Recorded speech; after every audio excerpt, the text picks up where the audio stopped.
Thank you for downloading the Start the Week podcast from BBC Radio 4. For more information, go to bbc.co.uk/Radio 4. Hello, justice is our theme today. Later on, we're going to be discussing the surprisingly cheering sequel to one of the great injustices of the Middle East, the draining of the marshes of southern Iraq, often said to be the original Garden of Eden by Saddam Hussein. Azzam Alwash, a civil engineer, is helping restore an entire way of life. And on a day when the NHS is dominating the headlines, Raine is with me to talk about life in a busy London hospital, a place she calls in her new play Tiger Country. But we're going to start with ideas.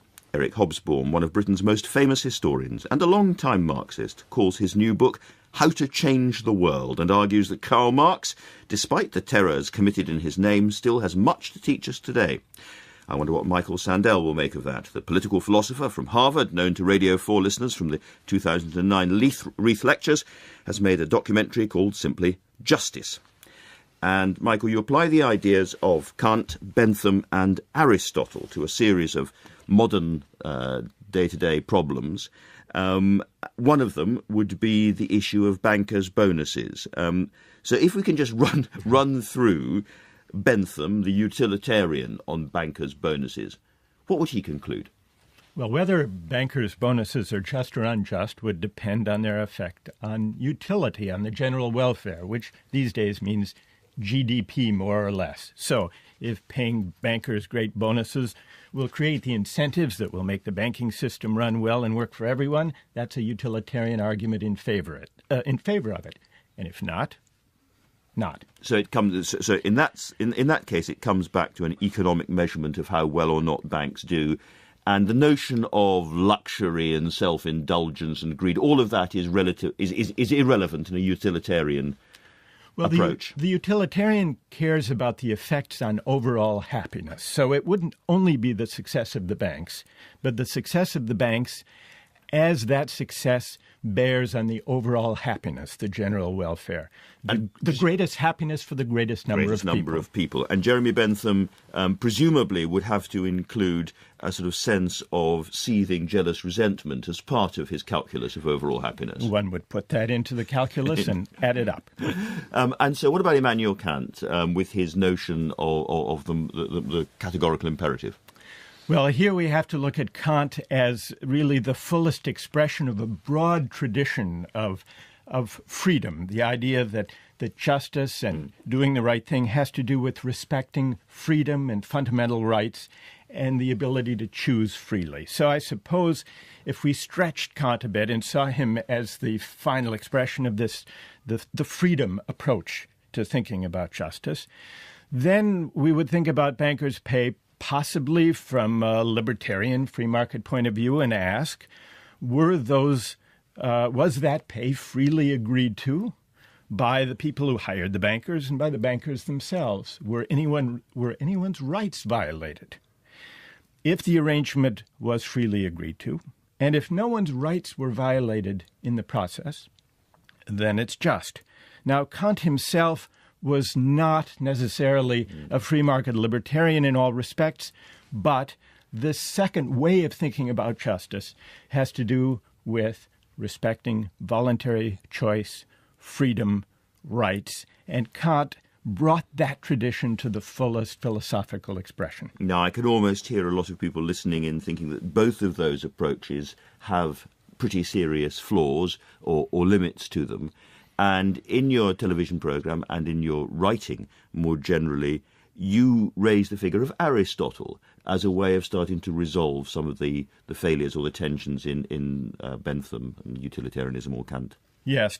For the most part, our public debate these days is an argument, if you look just beneath the surface of debates about bankers' pay or the welfare state or how to deal with the terrorist threat, just beneath the surface are competing philosophies, one to do with utility and the other to do with rights and freedom.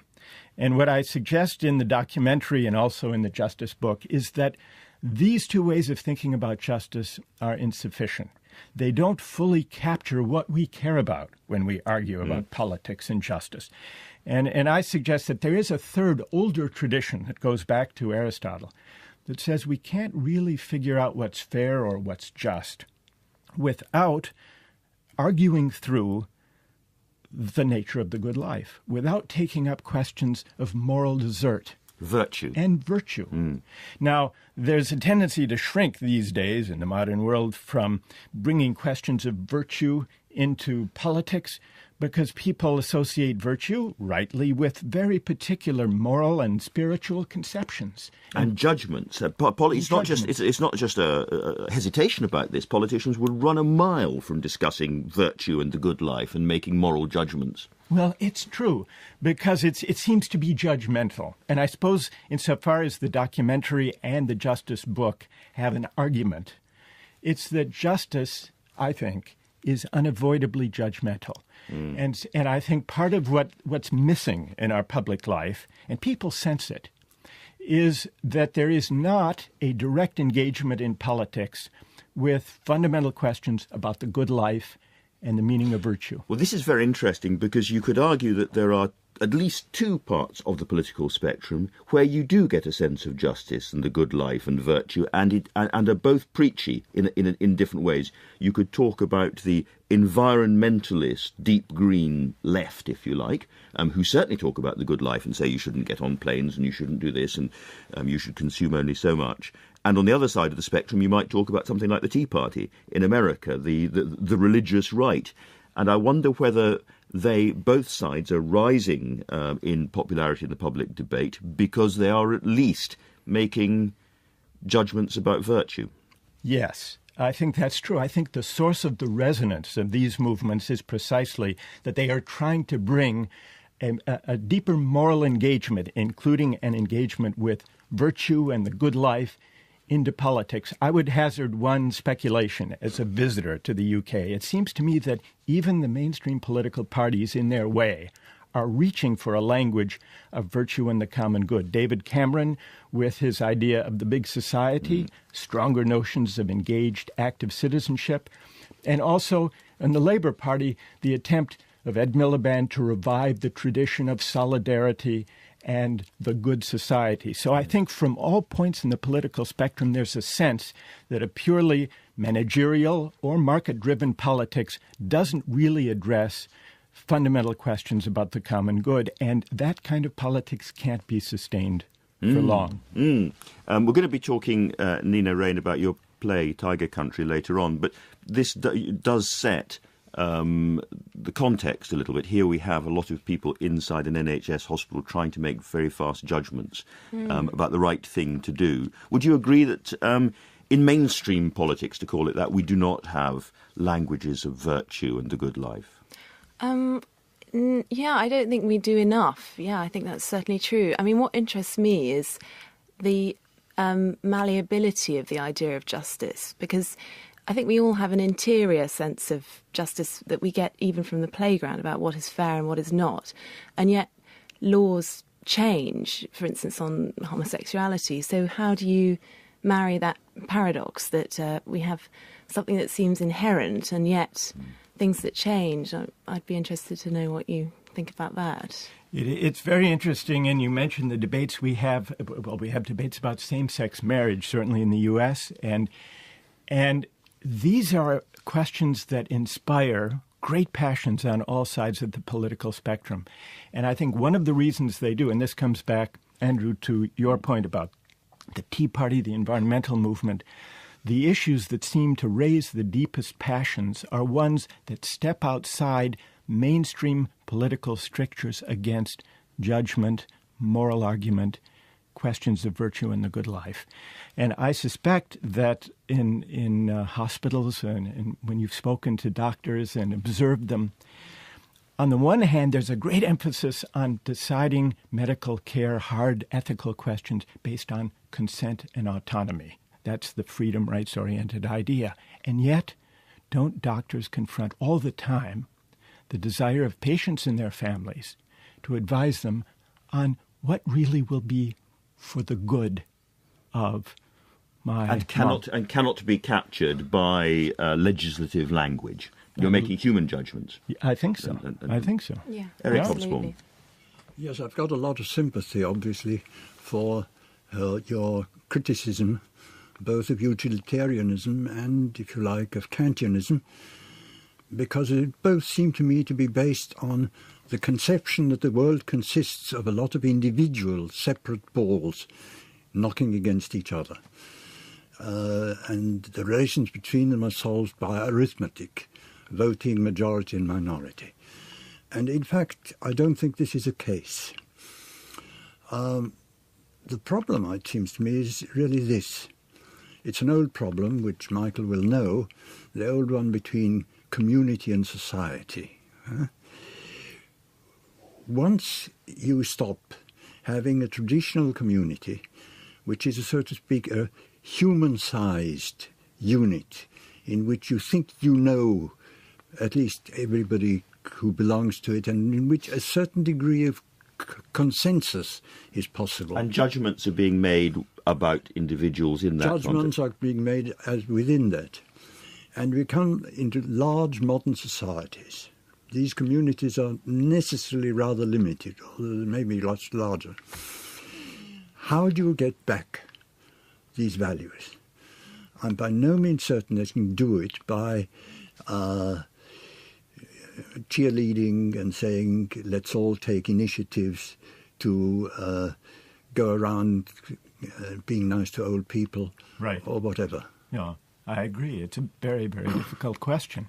And what it suggests is that to think of society as a social contract or as a concatenation of individuals with preferences that we should simply try to add up and satisfy, that misses something terribly important. And yet, we live in mass democratic societies where there is much disagreement about the good life and about virtue and about the judgments that everyone seems to want to bring to bear.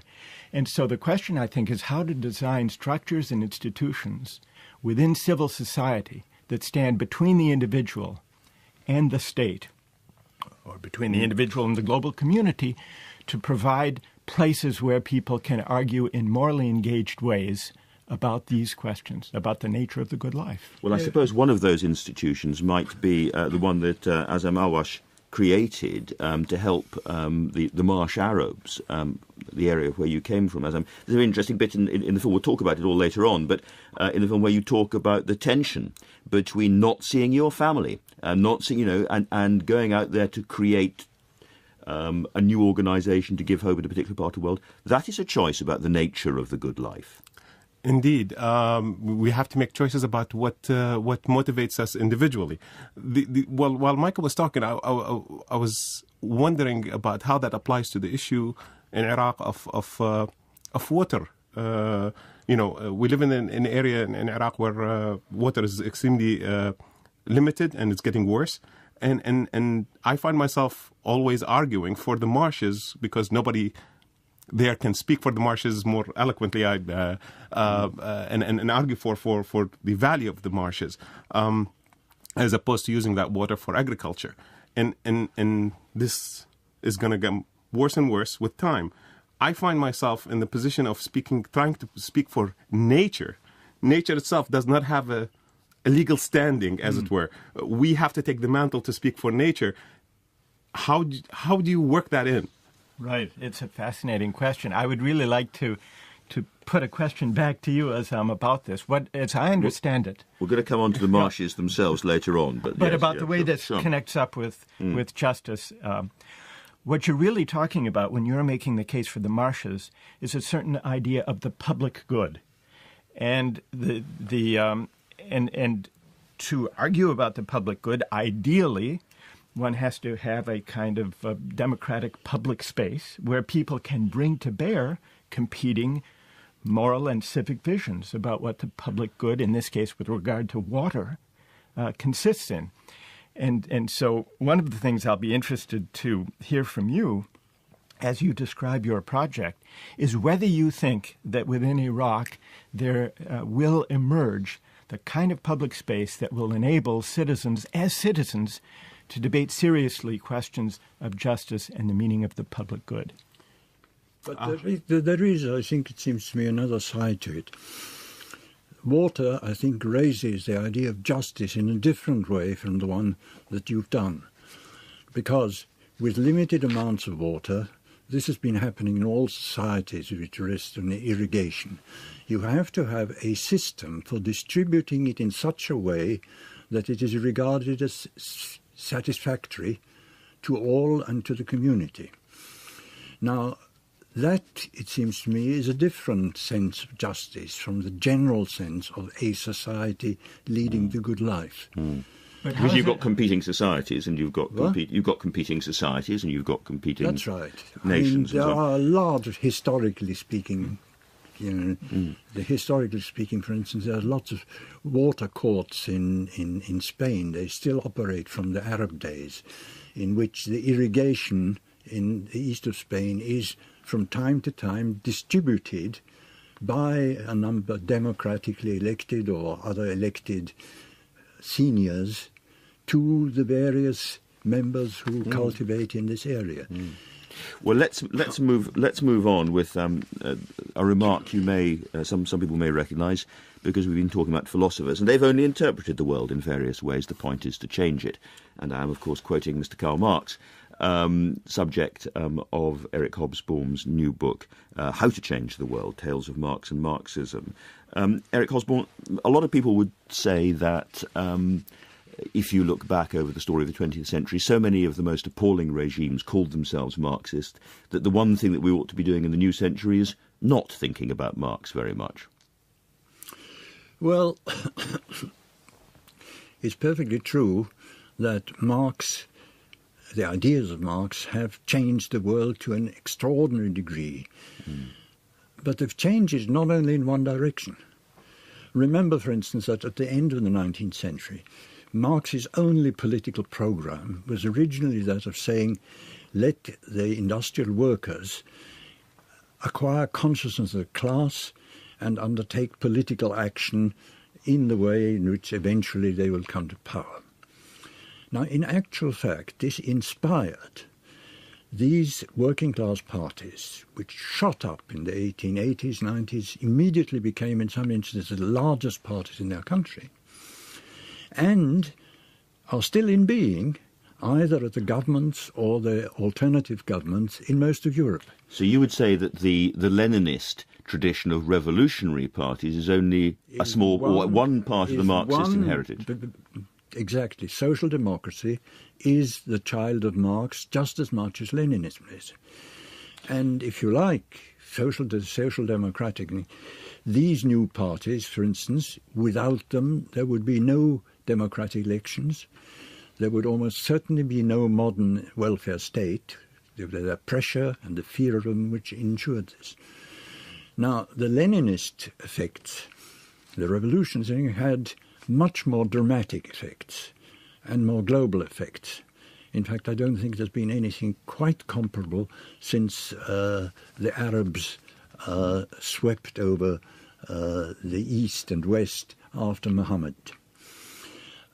In 30 years after the Russian Revolution, a third of the human race was under the government of communist societies, communist parties. And they didn't last.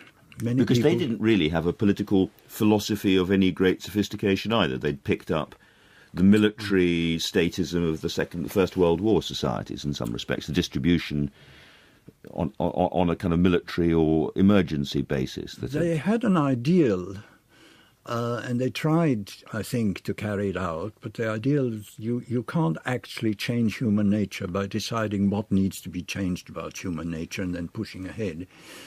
But it's quite true that practically all the discussions about socialism and planning in the 20th century were post-Marx. Marx left very little instruction about it. People had to improvise, and my argument is that they improvised largely in the experience of the total war economies of the First World War.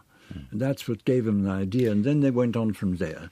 If we say that what Marx explained and taught was that capitalism is dynamic, volatile, and can be highly destructive and unpredictable, was he telling us something that other thinkers of the 19th century, starting with Dickens, I suppose, didn't tell us?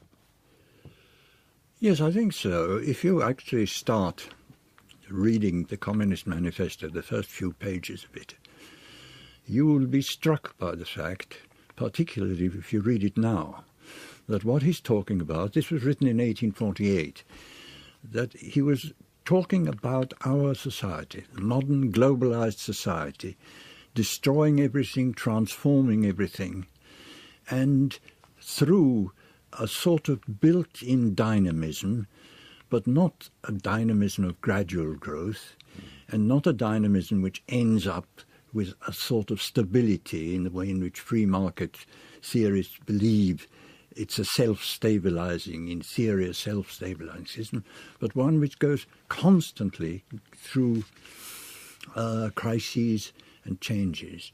And that's actually what people discovered at the end of the 20th century and the beginning of the 21st century. That's why a lot of Marx was rediscovered after he'd been more or less dismissed,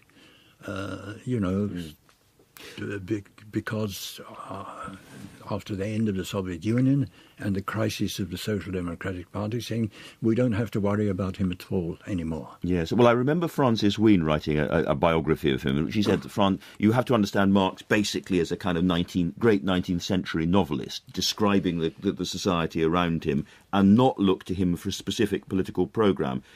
In a very different way, you seem to be saying something similar. Well, he deliberately didn't want a full programme, but what he did want is to analyse the way. First of all, he did three really very important things. First, he established that the present society, capitalism, he called it bourgeois society, was like former societies. It was not a permanent state for humanity. It had come into being and it would go away and it would belong to history. That's right. Secondly, he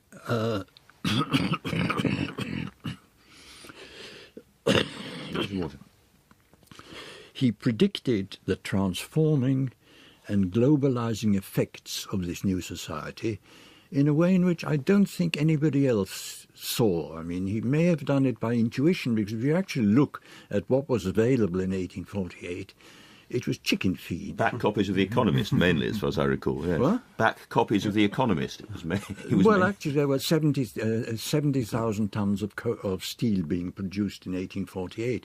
But he said to himself, this thing is going to conquer the world, you see. And essentially, he then analysed the uneven, jagged way in which this system would evolve, keep changing, and generate, in a sense, crises which it might overcome, but which would also generate economic, political, and social crises. And we're living, once again, in one of these periods of transition. And so we should pay attention to him. We should. Michael Sandel. Well, Eric, we've all learned an enormous amount about what we still have to learn from Marx for the contemporary world from your writings. It's a great privilege to be in this conversation with you. Here's the question I'd like to put to you, maybe overly sharply, just to invite you to respond to this about Marx. You've emphasized, rightly, Marx's analysis of capitalist society. And he had a fierce economic analysis and also a moral critique of capitalism. But what do you say to the familiar argument that he gave us no picture of what a just society would look like? Do you agree with that? Yes, I think that's true. He thought you could not actually draw a blueprint of what a good society was like.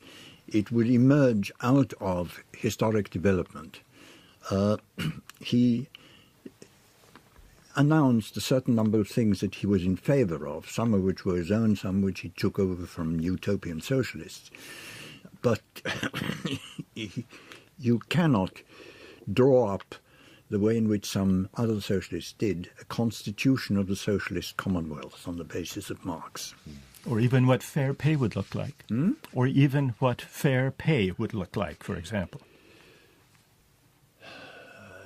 Well, he did say one of the few things he said about economics is that in the first stage, obviously, pay would have to be very largely by results, but eventually pay would be by, as it were, what people gave to society and wanted to receive back, and would be no longer purely market-oriented. Well, let's move to another story about justice now, which is in the marshes of southern Iraq. Azzam Alwash, let's begin, if we may, by painting a portrait of the marsh Arabs and their way of life as you, as a small boy, remember it before Saddam Hussein destroyed it.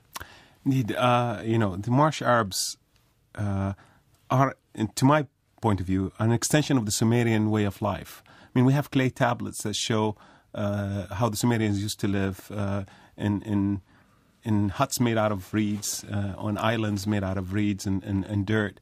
And in the 60s and early 70s, when I used to go with my father, I did not know all of this. What I know is that I was in this unique place in a desert, yet it's a water world. You go into these reed forests.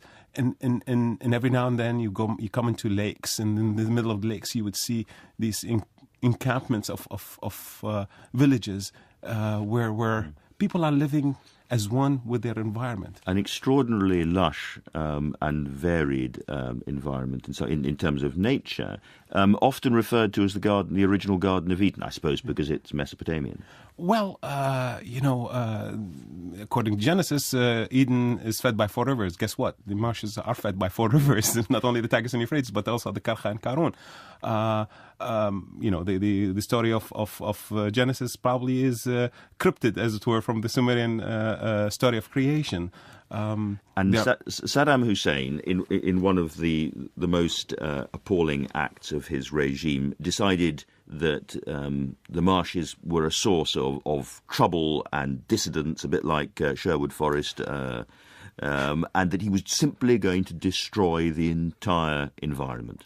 Indeed. I mean, it's remarkable that you use the Sherwood Forest, because, in fact, that's what I use in the lectures, to talk about how the marshes were where the outlaws went to escape the wrath of the Sheriff of Nottingham, in this case, the Sheriff of whoever is controlling Baghdad. The marshes forever has been a place where the outlaws went to escape the central authority. And that's what happened in 1991 when Iraq went into rebellion and 14 out of 18 provinces went out of Saddam's control. And then they were allowed to fly helicopters, and shortly thereafter the rebellion was crushed, as their ancestors did for forever. The rabbles, or the remnants of the rebels, went into the marshes to hide, and Saddam was about control. In fact, he was afraid for his throne, and he knew that these rebels will, in fact, be a pain and a source of instability. So he decided he diverted the rivers, created embankments, and turned it into desert. In a time when Iraq was not allowed to sell a single drop of oil, every piece of equipment that was available in Iraq was used to construct 6 major rivers and thousands upon thousands of kilometers of embankments, 7 meters high. Every piece of dirt had to be imported from miles away because there's no dirt in these marshes. And within 3 years, he was able to divert the water, the source of life for these marshes, divert the water away into the desert and into the Gulf. And he couldn't wait for the marshes to die, by the way. They put light to the reeds to flush out the rebels. And by 1997, the marshes were no longer. And you had been in the States and after the fall of Saddam, you came back and you've been involved in the recreation of the marshes, because the extraordinary and heartening story is once you break down some of those old embankments and let the water come back, what was desert has returned, some of it at any rate, to marshland. It's amazing what nature can do. Really, all you have to do is let the water back in. And the seed bed that has been created over thousands of years takes over, and the reeds would come back within 6 months. Wherever water was introduced, the marshes came back. Now, I want to make sure that you all understand that the marshes were restored by the marsh Arabs themselves. It wasn't Azzam Alwash that restored the marshes. It was basically the marshes. You've been there helping and directing. I gave advice as to where the embankments should be broken, where the water can be let. And the point why I make this is because I believe this is sustainable restoration. This is not some tree hugger coming in from the United States telling them that they should restore the marshes and it's because it's good for the birds. These are the people who are restoring the marshes because they depend on the marshes for their livelihood. They harvest their eats. They have the water buffaloes. They hunt. Proper environmentalism requires traditional human communities to be living and using the environment that is there. Indeed, I mean, in the West, we preserve the wetlands for the birds. These people are still preserving them to preserve their way of life. And just before I open this up, the problem that you've got, however, is as you were saying earlier on, simple lack of water. Is that this water is shared by many different countries, and Turkey, for instance, is putting up dams and using the water for their own purposes. Indeed, that's a major issue for the future, for the present even. I mean, right now the agriculture in Iraq is kind of slow. It's not using as much water as it could, and the water quality is not very good. So. Sustaining the marshes for the future generation, for my grandchildren and your grandchildren to enjoy, really requires eventually reaching an agreement between Turkey, Iraq, Syria, and Iran about the equitable and just distribution distribution of the water resources. Is there a philosopher in the house? Azzam, I was going to ask you about just that, about the politics of the restoration of the marshes. There's an international politics that you've just spoken about. What about the domestic politics within Iraq? Are there competing views about the use of the water and the importance of restoring the marshes, and how do you deal with it? I'll answer you as an engineer, not as a philosopher. What I will tell you is that Iraq, for the last 7,000 years, where agriculture was introduced, in fact, has been suffering from too much water. Our problem has been floods, not lack of water, until 1990s when Turkey began building dams upstream. And now it's becoming a water shortage issue. The Iraqi farmer is overusing water, is wasting water. So what I preach inside Iraq is that Iraq needs to modernize agriculture, not for the sake of the marshes, by the way, but for the sake of their own farms. Because originally when we had floods, what we had every year is water comes in from the Tigris and Euphrates, covers the farms, wipes out the salt that accumulates from evaporation, and then deposits a layer of silt and clay, renewing the life of the farm. So for 7,000 years we had agriculture in Iraq without the need for fertilizer. The only time we needed fertilizer is the last 25 years. So here is what my argument was with the Iraqi farmers and the Iraqi Ministry of Water Resources. We really need to modernize agriculture in Iraq. If we do that, there will be enough water at least to maintain the portions of the marshes that we have restored so far alive. The problem is that's not enough. That's not enough. Eric Hobsbawm. Could I ask you a controversial question? Suspending my membership of the Royal Society for the Protection of Birds. Now, we in this country had, for long periods, wetlands in the same way. The fens and the whole area, large areas of Britain. These were eventually drained and became good agricultural land. If somebody were to tell me, would it be a good thing to revert and make the fens back to where they were in the 17th century? What would you say? I can't speak about England. I can speak to you about Iraq. I can tell you that the soil of the marshes of southern Iraq is not good enough for agriculture. In fact, Saddam Hussein's original attitude or proclamation is that he's dragging the marshes to bring more agricultural land into production. The problem in southern Iraq is that this is very clayey and soggy soil. So people tried to farm in the dried marshes. It failed miserably. They couldn't even get enough product to pay for the seeds.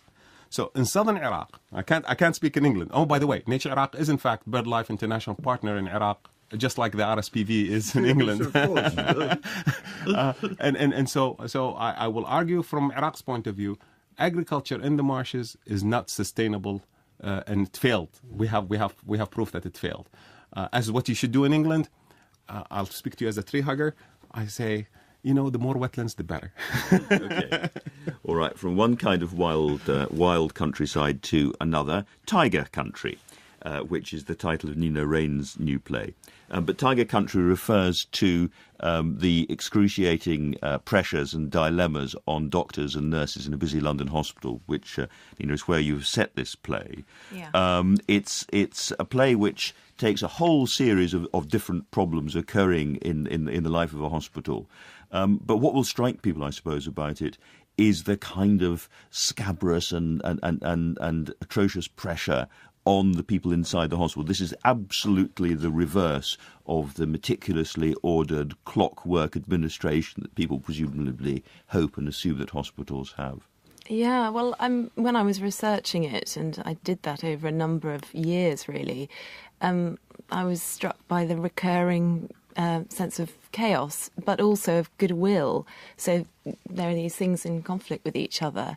You know, people go into medicine because they want to help people generally, and yet there are these forces that prevent that from being affected in the most... These are people who in their way are trying to live the good life or have come into this particular profession to live the good life, but find themselves, certainly by your account, ground down quite often deeply cynical, or at least sounding cynical. Yeah, I think that they sound cynical, but you always find, at the core that they're not completely cynical, at least the characters in the play, and definitely the doctors that I met. I think if they become entirely cynical, they leave the profession. And you focus particularly on young doctors and young nurses who've come in, presumably because they've still got their relatively unbruised and untarnished sense of idealism, and therefore the conflict about real life in the hospital is that sharper. Yes, and also they're at the very front line. As a young doctor, you often work in A&E, and that's where the pressures can be sharpest, on deciding who to admit and who to send away. And it's your name that is signed at the bottom of the notes.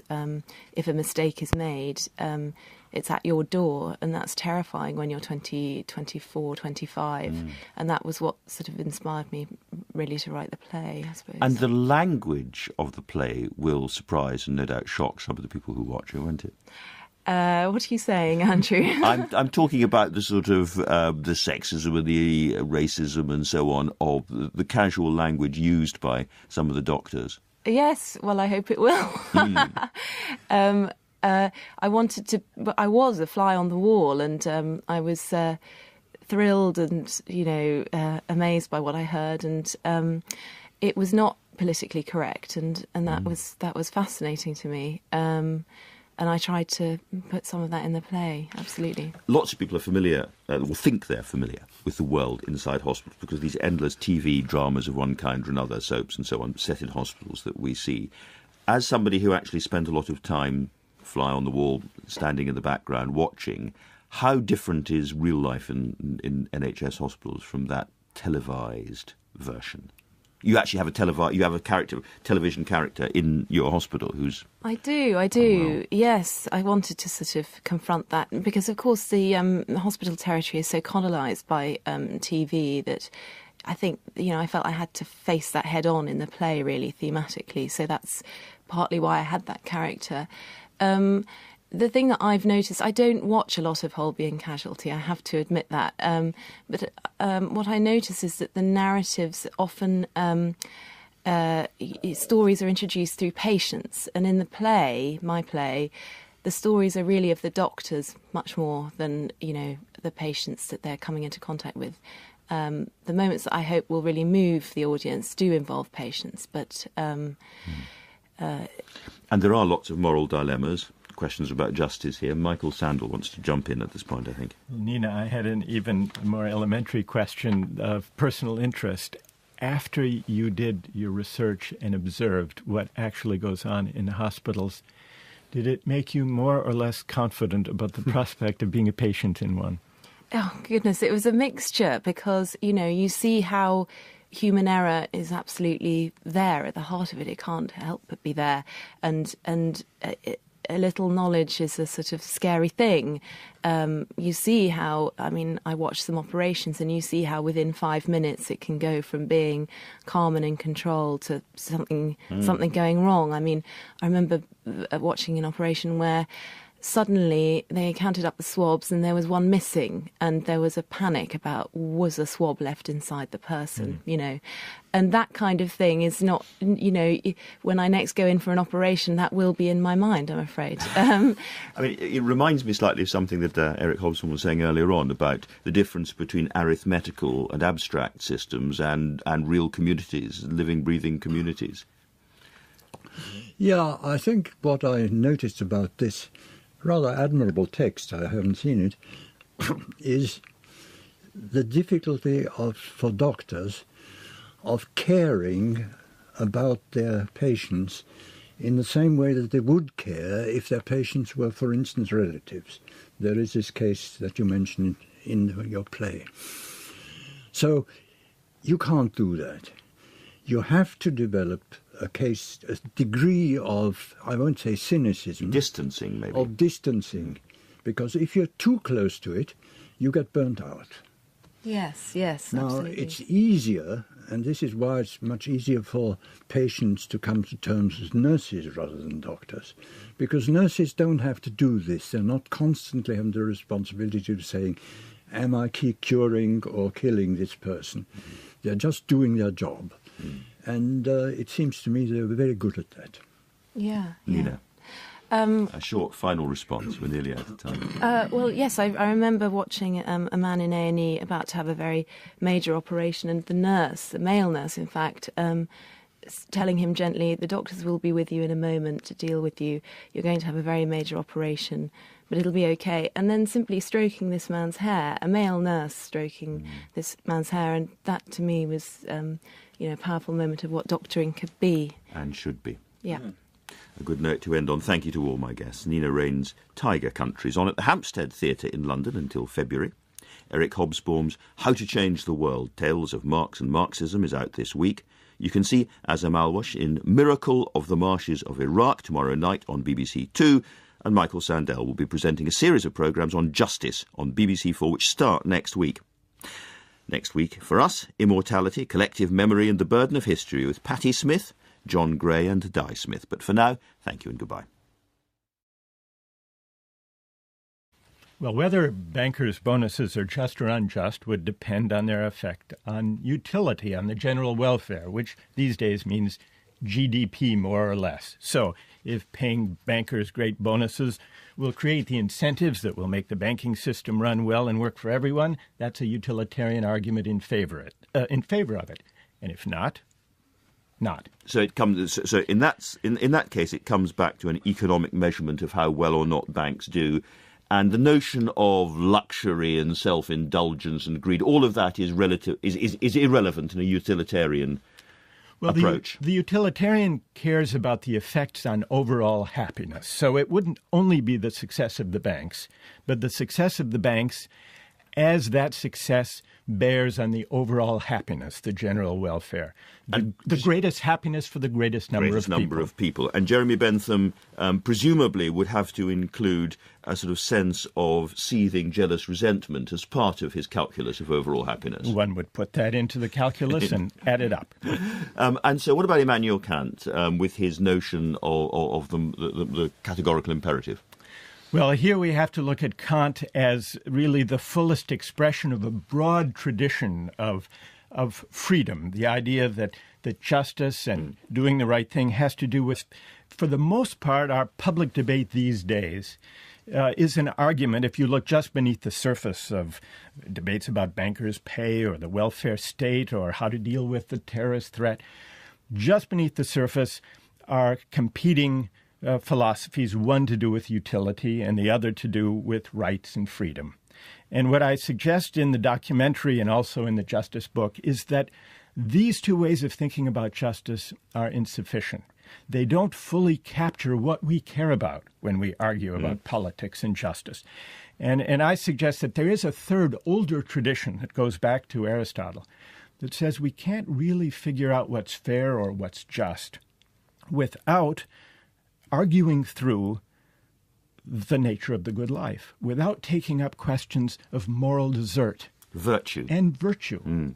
Now, there's a tendency to shrink these days in the modern world from bringing questions of virtue into politics, because people associate virtue, rightly, with very particular moral and spiritual conceptions. And judgments. It's not just a hesitation about this. Politicians would run a mile from discussing virtue and the good life and making moral judgments. Well, it's true, because it seems to be judgmental. And I suppose insofar as the documentary, it's respecting freedom and fundamental rights and the ability to choose freely. So I suppose if we stretched Kant a bit and saw him as the final expression of this, the freedom approach to thinking about justice, then we would think about bankers' pay possibly from a libertarian free market point of view and ask, was that pay freely agreed to by the people who hired the bankers and by the bankers themselves? Were anyone's rights violated?